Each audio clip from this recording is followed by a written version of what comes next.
ঠাকুর, মা, স্বামীজির শ্রীচরণে ভক্তিপূর্ণ প্রণাম জানিয়ে আজকের নিবেদন শ্রী শ্রী মায়ের কথা, স্বামী অরূপানন্দ, শেষ পর্ব। উদ্বোধনে ঠাকুর ঘরে সকালে মা পূজার জন্য ফল ছাড়াইতেছিলেন। জনৈক ভক্তের পত্র পড়িয়া শুনাইতেছিলাম। পত্রখানি ভগবানের উপর অভিমানের ভাবে লেখা। মা তদুত্তরে বলিলেন, ঠাকুর বলতেন, সুখ ব্যস্ত ডেও পিঁপড়ে, তার অনন্ত রয়েছে। তুমি যদি ঈশ্বরকে না ডাকো, আরও কত লোক তো তাকে মনেই করছে না, তাতে তার কি? সে তোমারই দুর্ভাগ্য। ভগবানের এমনই মায়া যে তিনি এই রকম করে সব ভুলিয়ে রেখেছেন। বেশ আছে ওরা, থাক। আমি বললাম, মা, এরা যে যা চায় না তা নয়, না চাইলে এমন প্রশ্ন এদের মনে উঠবে কেন? তবে যাকে আপনার বলে ধরতে যাচ্ছি তিনি ধরাছোঁয়া দিচ্ছেন না, এটা বড় প্রাণে লাগে। বুদ্ধ, চৈতন্যদেব, যীশুখ্রিস্ট এরা ভক্তদের জন্য কত করতেন, কিসে তাদের কল্যাণ হবে? মা বললেন, আমাদের ঠাকুরেরও তো ওই ভাব ছিল, তবে আমার তো সবসময় মনে থাকে না সকল ভক্তকে। আমি ঠাকুরকে বলি, ঠাকুর তুমি সকলের কল্যাণ করো, যে যেখানে আছে। আমার তো সকলকে মনে থাকে না। আর দেখো, তিনিই সব করছেন, তা না হলে এত সব আসছে। আমি বললাম, তা তো বটেই, মানুষ কালী, দুর্গা এসবকে বরং ঈশ্বর বলে বিশ্বাস করতে পারে, কিন্তু মানুষকে ঈশ্বর বলে বিশ্বাস করা এ কি হতে চায়? মা বললেন, এইটি তার কৃপা। পরে একদিন ভক্তটি আসিলে মাকে বলিলাম, মা, এই সেই চিঠি লিখেছিল।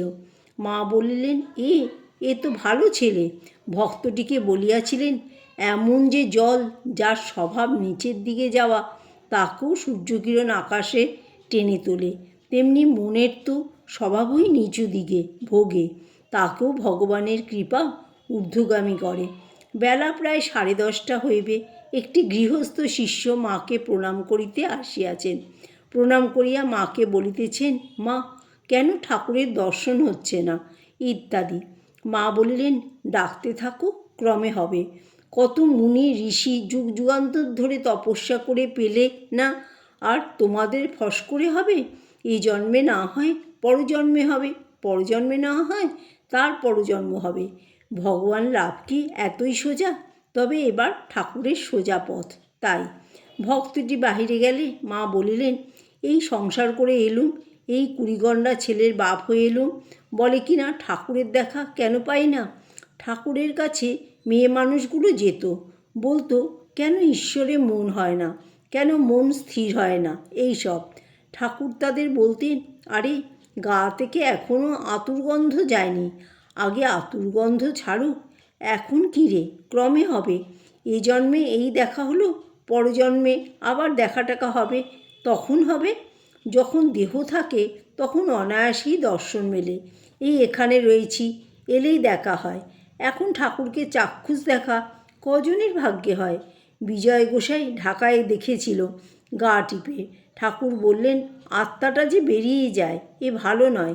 দেহ বুঝি এবার বেশি দিন থাকবে না। কার হয়েছে বলো না? নরেনের তিনি করে দিয়েছিলেন। সুখ, ব্যাস, সিপ্ত, ডেও পিঁপড়ে, স্বপ্নে টপ্নে হয়তো দর্শন হয়, নতুবা তিনি দেহ ধরে দেখা দেবেন, সে বহু ভাগ্যের কথা। যদি শুদ্ধ মন হয়, কেন ধ্যান ধারণা হবে না, কেন দর্শন হবে না? জপ করতে বসলুম তো আপনা হতেই ভিতর থেকে গড়গড় করে নাম উঠতে থাকবে, চেষ্টা করে নয়। জপ ধ্যান সব যথাসময়ে আলস্য ত্যাগ করে করতে হয়। দক্ষিণেশ্বরে একদিন শরীরটা খারাপ লাগায় একটু দেরিতে উঠেছি, তখন রাত 3টেয় উঠতুম। পরদিন আরও দেরিতে উঠলুম, ক্রমে দেখি সকালে উঠতেই ইচ্ছা যাচ্ছে না। তখন মনে হলো, ওরে, এই তো আলস্যে পেয়েছে। তারপর জোর করে উঠতে লাগলুম, তখন সব পূর্বের মতো হতে লাগলো। এসব বিষয় রোগ করে অভ্যাস রাখতে হয়। সাধন বলো, ভজন বলো, তীর্থদর্শন বলো, অর্থ উপার্জন বলো, সব প্রথম বয়সে করে নিতে হয়। এই আমি তখন হেঁটে হেঁটে কাশী, বৃন্দাবনে কত দর্শন করেছি।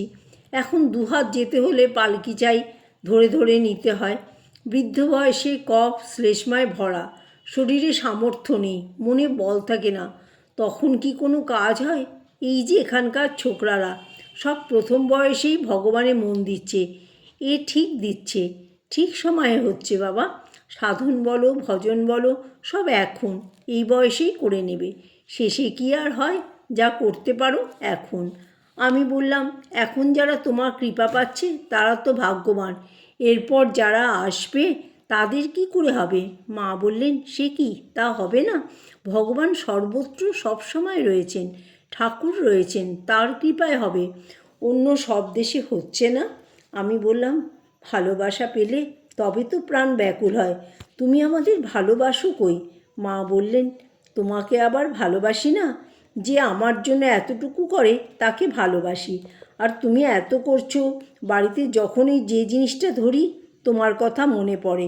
ভালো খুবই বাসি, তবে শরীর নিয়ে তো আর বেশি মেলামেশি করতে পারি না, আর সেগুলো করা কি ভালো?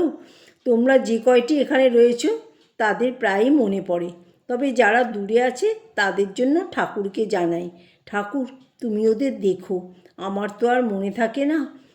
উদ্বোধনে ঠাকুর ঘরে মা তাহার তক্তবশের ওপর বসিয়া আছেন, আমি ভক্তদের পত্র পড়িয়া শুনাইতেছিলাম।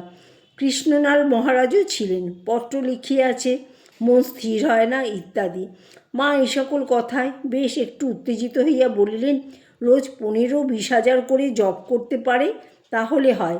আমি দেখেছি কৃষ্ণলাল বাস্তবিক হয়, আগে করুক, না হয় তখন বলবে, তবে একটু মন দিয়ে করতে হয়। তা তো নয় কেউ করবে না, কেবল বলে কেন হয় না।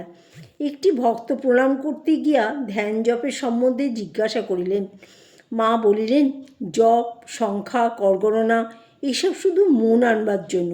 মন এদিক ওদিক যেতে চায়, তবু ওইসবের দ্বারা এদিকে আকৃষ্ট হয়। যখন জপ করতে করতেই ভগবানের রূপ দর্শন হয়, ধ্যান হয়, তখন জপও থাকে না, ধ্যান হলো তো সবই হলো। মন চঞ্চল, তাই প্রথম মন স্থির করবার জন্য একটু নিঃশ্বাস বন্ধ করে ধ্যানের চেষ্টা করতে হয়, তাতে মন স্থির হবার সাহায্য করে। কিন্তু ওভাবে বেশি করতে নাই, মাথা গরম হয়। ভগবান দর্শন বলো, ধ্যান বলো, সবই মন। মন স্থির হলে সবই হয়।